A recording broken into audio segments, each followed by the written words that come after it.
Hi, Melissa here with Epson LabelWorks. Today I'm going to show you how to make your first label using the new Label Editor mobile app. As you can see, I've already launched the app and connected to the printer, so let's get started making that first label. We're going to begin by tapping the new label icon. This will bring us to a blank label on the label creation workspace. Here I can scroll along the bottom toolbar. All of the icons here are different elements that I can add to the label.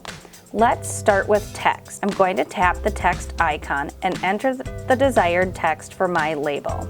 When you finish entering your text, simply tap Done. Now let's fit this to our label. Here I can use my fingers to zoom in and out on the label screen.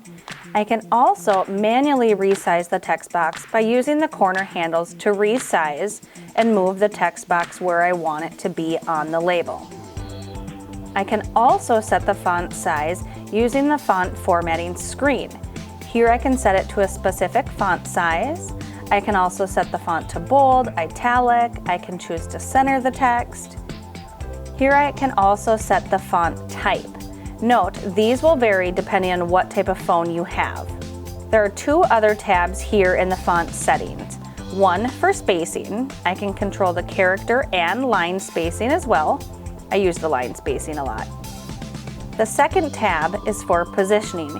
Here you'll see that my text is off to one side on the label.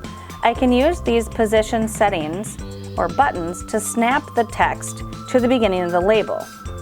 I can also use the up, down, left, right arrows to fine-tune the placement if I need to move it just a little bit.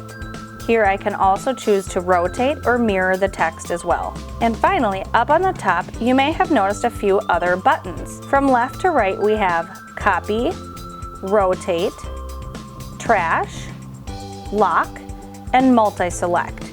This allows you to select multiple text boxes for editing and alignment settings. When you're done editing your text, tap the X.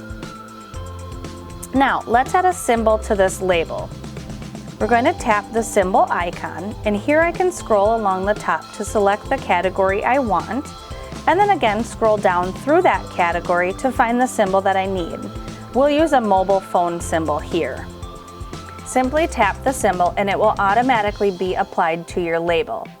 Now I can move the symbol around on the label. I can size it as needed. Perfect. Now if I needed to add anything else to my label, I could, but this is all I need for this one. So I can tap the print icon. It will bring up the print screen. Here I can choose to print multiple copies. I can choose the density or cutter settings if I want to. Otherwise, I can just tap print. Now I have my printed label. This looks great. That was printing your first label using the Label Editor mobile app. If you have questions on the new app or any of our printers, please don't hesitate to reach out. We'd love to chat with you. Thanks again. See you next time.